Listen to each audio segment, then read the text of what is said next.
I don't think I've ever done a 180 on a show like I have with I Made Friends with the Second Prettiest Girl in my class. True story, after I watched the premiere, I was so aggravated that I wrote an entire script for a video titled The Final Boss of Male Wish Fulfillment. I'm not joking, this is it on screen right now.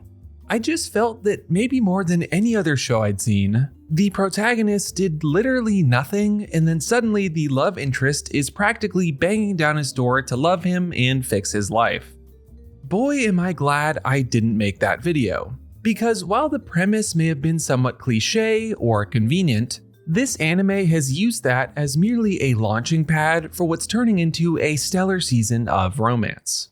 When I sat down and tried to come up with what I really thought was so great about, what's the shorthand name for this anime? I can't be saying it in full every time. I'm gonna go with Second Prettiest Girl for this video, but please let me know if there's a more common one. Anyway, when thinking of what makes Second Prettiest Girl so great, the word that kept popping up was surprise. On the surface, this anime looks pretty straightforward. Even the title is somewhat hilariously descriptive. But at each major turn, this show has found a way to take my romance anime instincts and prove them wrong. To the point where we have about half a season left and I truly do not know where it's heading. Last video, I talked about how Otagal, another currently airing romance anime, made a bunch of small tweaks to common tropes and how that ended up in an overall refreshing product. Second Prettiest Girl is markedly more aggressive in its surprises, achieving something really thought-provoking in the process. So, what are these changes? And how have they made Second Prettiest Girl into what I think is pretty clearly the defining romance anime of the season?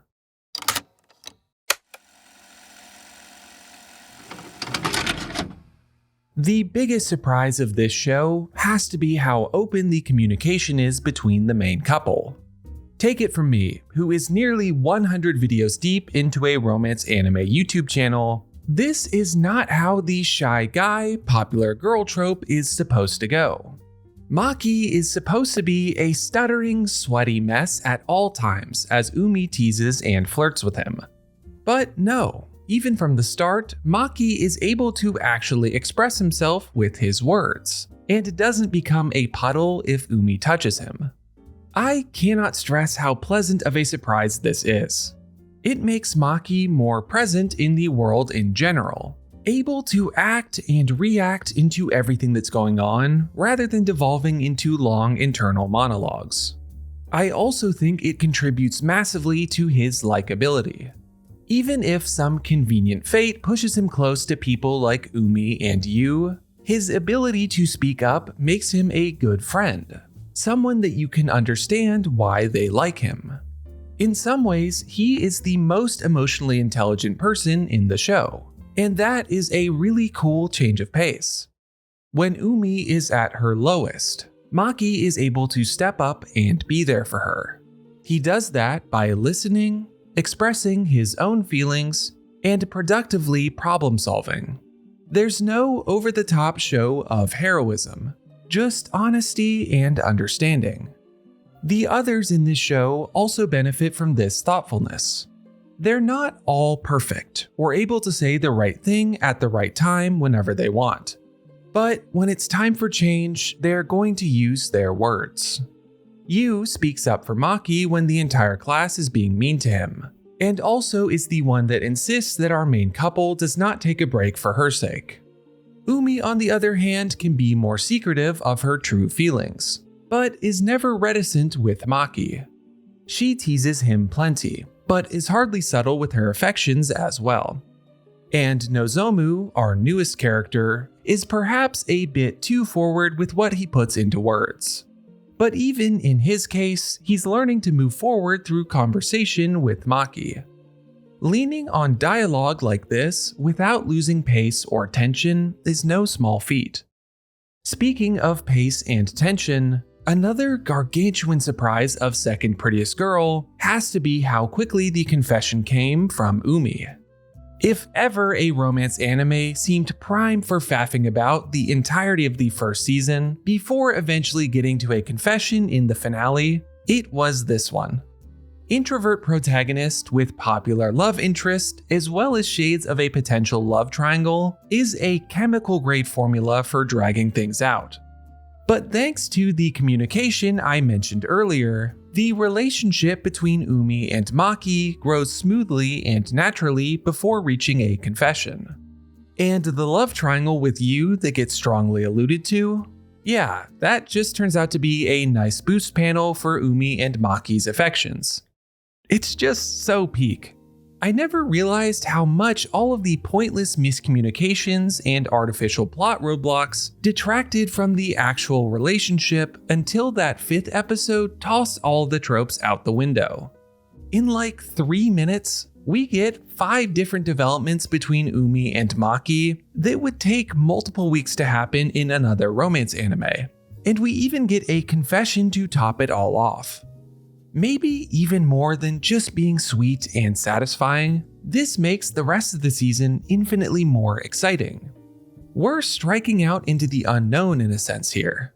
It feels like anything is on the table with the main relationship, and even a potential side one should the story go that direction. You and I Are Polar Opposites made a splash last season with a super early confession, but that made its strategy known immediately. Second Prettiest Girl is much more of a bait and switch, pulling the anime equivalent of ripping the chair out from under you just 5 episodes in. That's genuinely intriguing.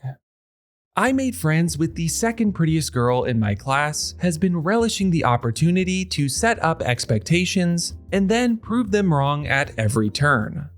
Maki as a character is the biggest example of that so far for me, preserving the core of the romance anime inverted protagonist while investing pretty heavily into the speech skill. It's a truly winning formula, frankly just giving his character more to do in the actual show when it comes to friendships and romance. The other big surprise is of course the pace at which everything is progressing. This anime is not one to drag its feet, instead allowing the relationship between Umi and Maki to develop at a much more natural feeling pace. These 2 big surprises are the main reasons that I think Second Prettiest Girl has been maybe the standout in an already great romance anime season. And that ends today's episode of Love and Anime. I hope you enjoyed. Ever since that confession episode, I have been dying to talk about this show. I am clearly a sucker for any romance anime, but that ending stretch really made me perk up.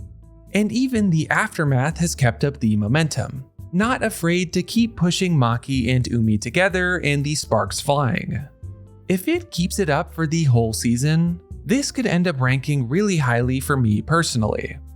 If you enjoyed the video today and like video essays about romance, anime, and romance anime, liking and subscribing helps a ton and will keep you in the loop, as does hitting the hype button on the mobile app. I'm Slam Anime, and I'll see you next time.